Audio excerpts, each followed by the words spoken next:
MIP. Get woke. Nobody pray for me. It been a day for me. Yeah, yeah. Hey, I remember syrup sandwiches. You all will recall much of the end of last year, we did a feature right here entitled Dreamer Day. And while we're not doing a Dreamer Day per se, we're still going to feature some dreamers on here from time to time, if that's okay. And what we did not do is focus enough on dreamers from the African world and dreamers of African ancestry, and how they too are impacted by DACA. And we want to do that right now. And here's, personal stories from our sisters and brothers from the continent. Joining us now is Mouhamed Kaba. And Mouhamed is a research and policy associate at the Center for Institutional and Social Change at Columbia Law School. He's a candidate for his MPA, Master's in Public Administration, and he has his own story. Mouhamed is a dreamer himself. Mouhamed, God bless you, man. Good morning. How are you? Good morning. Good morning. Thank you so much for having me today on the radio. It's a pleasure to have you, my friend. You're a dreamer, right? Correct. So tell us your story. How you came to the United States. You came with your parents? Oh no. Just I just want to go back real quick a little bit about me. So my name is Mouhamed, as you mentioned earlier. I am a son of a black immigrant from the Ivory Coast in Guinea, West Africa. As you stated earlier, I work at a center at Columbia Law School as a research and policy associate, and a Lehman alumni, and currently MTA students.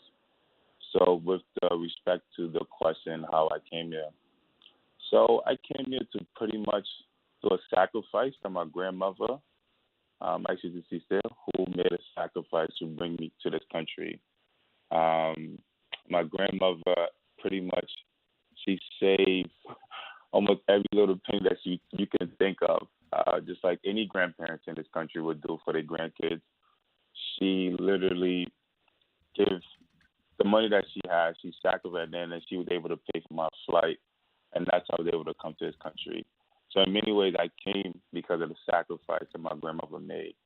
And while she did that, it also meant that she would not see me again as her American boy. And the last time I saw my grandma when I was 8 years old.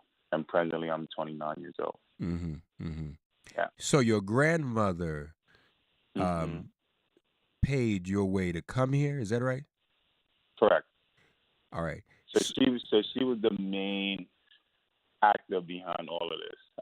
And today I can live my dream because of her sacrifice. So when she sent you here, and were sent here to live with whom? Oh, when I came here, when she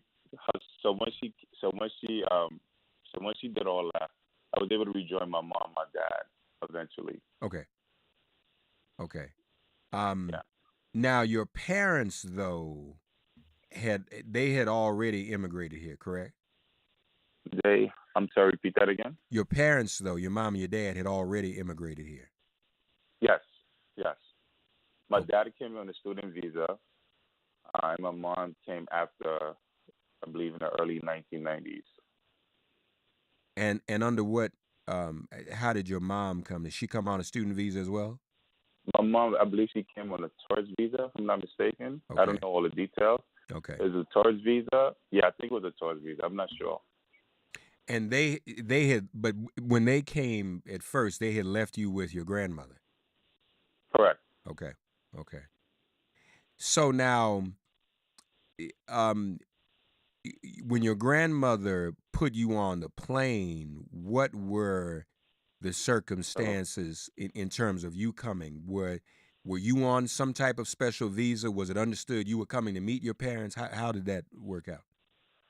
So the whole detail behind that. So so so my grandmother, when she was doing this, so at first my parents, they tried to bring me here, um, and every time they kept trying, somebody always swindled them. So my grandmother, luckily, she knew one of her friends who usually come to America, and from there, she was able to connect me with to a friend, and that's how I was able to come to the U.S. Um, and today I'm here now. Okay, but I just want to make sure I understand. So when you got hmm to the airport, when you arrived to the hmm U.S. and got to customs and documentation and declaration and all of that, hmm you were by yourself. No, it wasn't about I was with an adult. You were with an adult. Yes. Okay. And so what was said that allowed you to come over? I mean, because, and forgive me because I don't know all the different rules and all the different hmm stipulations. So how were you declared or how were you allowed into the country? I don't know all that details. Okay. I was 8 years old. Okay. I think you asked me a question that I don't know all the detail of. To Okay, be that's honest. fine. That's fine. But that's the point of a lot of dreamers. You all were kids. hmm So you just know you got over here and you got with your parents. Correct. Okay. And your parents were adults. Your grandma was an adult. They saw you here. Now, My. hmm now, since you have been here, hmm you have been going to school. You did your where'd you do your undergrad? So I graduated from the City University of New York, Lehman College. Okay. And where'd you get your degree in? So I got my Bachelor of Arts in History. Okay. And you're now working on your master's in public administration Correct, at NYU, at Wagner. NYU. What do you ultimately want to do?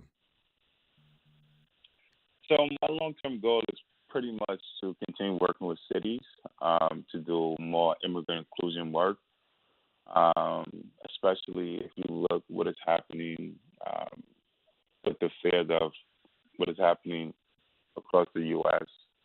I just feel like in many ways, cities, particularly New York City, given its population of a lot of foreign-born um, individuals, that the learning that I'm going to receive from Wagner and through the experience that I have, my personal story, is to work with cities to do more immigrant inclusion work, particularly around economic development and other issues that also hinder immigrants from moving up the social upward mobility. So this is where pretty much this is my life work, Mm-hmm. working around immigration related issues, but working with cities how to help immigrants integrate and assimilate within their cities. You are a DACA recipient? Correct. All right. Now, what is your status now? Did yours ever expire? Oh, so it was last December.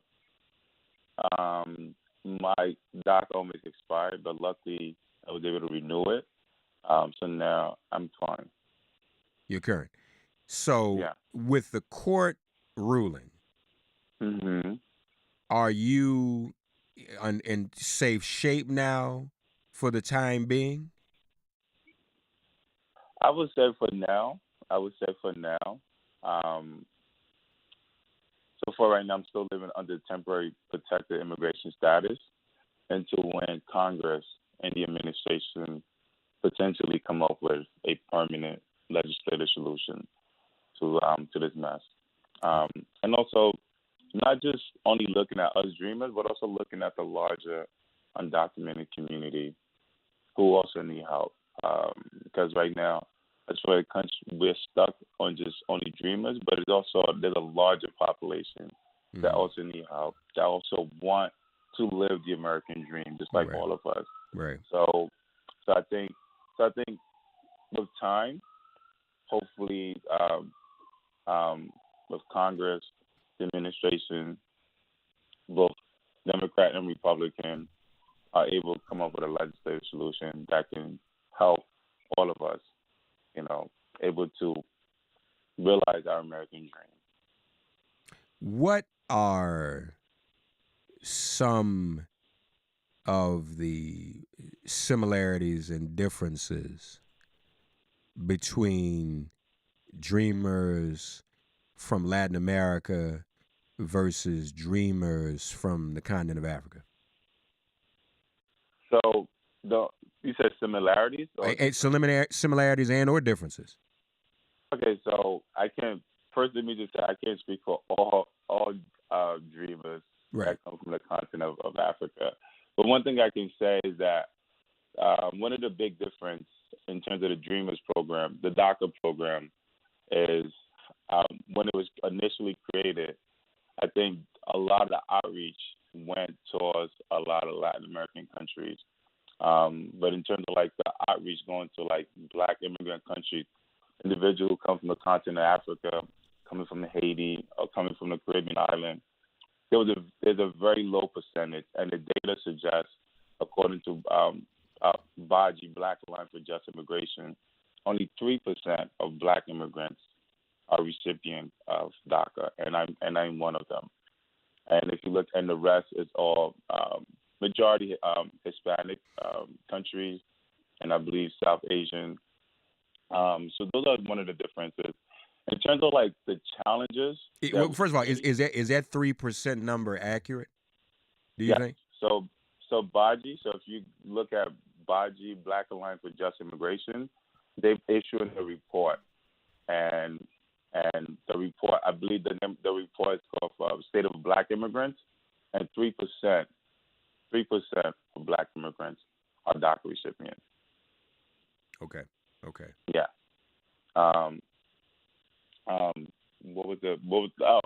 I was just saying. So in terms of unique challenges that we face as Black immigrants, I think it's just like all immigrant community. The biggest issue is status. But if you look at like language barrier is another issue, especially if you're talking about folks that come from the continent of Africa, where many of us speaks like multiple dialects. For me, French is the main language, the business language, but also there's also like Malinke. There's so many different languages that we speak. Those are some of the unique challenges that we face. Right. And also, second, besides immigration, also the whole issue with your race being Black, additionally to on top of that. So these are some of the unique challenges that Black immigrants face, which is it might be different or might be similar to the larger immigrant community. In terms of similarities, I would just say the struggle is the same. We all want to live the American dream. We all just want to be able to succeed in this country, and we all want to continue contributing, and also be recognized for the contribution that we made to this country. So I think overall, I would just say, in my personal opinion, immigrants just want to live the American dream, and also how they can be recognized as fellow human beings instead of what is currently happening or what is currently being said about us. Yeah. You mentioned Mouhamed Kaba with us, folks, who's a dreamer. You mentioned, and a DACA recipient, you mentioned just the color of your skin and your Blackness. Mm-hmm. How does that impact the way you are viewed or the way you're treated as a dreamer? Give us some of your personal experience. So a very recent. So when the president in the White House briefing suggests, immigrants that come from Haiti and African continent, quote unquote, shithole countries, that right there, that personally, in many ways, it kind of hurt me, because waking up every morning just thinking about my Blackness, my migration story, my Islamic faith, and just to hear that, it just showed that number one, is that you continue to disregard the contribution that Black people overall, from the continent to the Caribbean island, Right. their contribution that they have made to this world, right? So it's like you just disregarding all of that. And second, just disregarding the contribution that we made as immigrants to this country.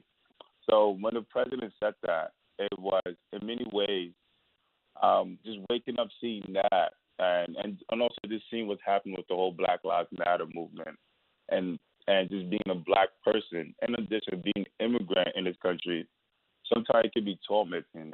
It can have a lot of mental distress. It can have a lot of mental stress on you, Mm-hmm. and at times, yeah, it's kind of hard trying to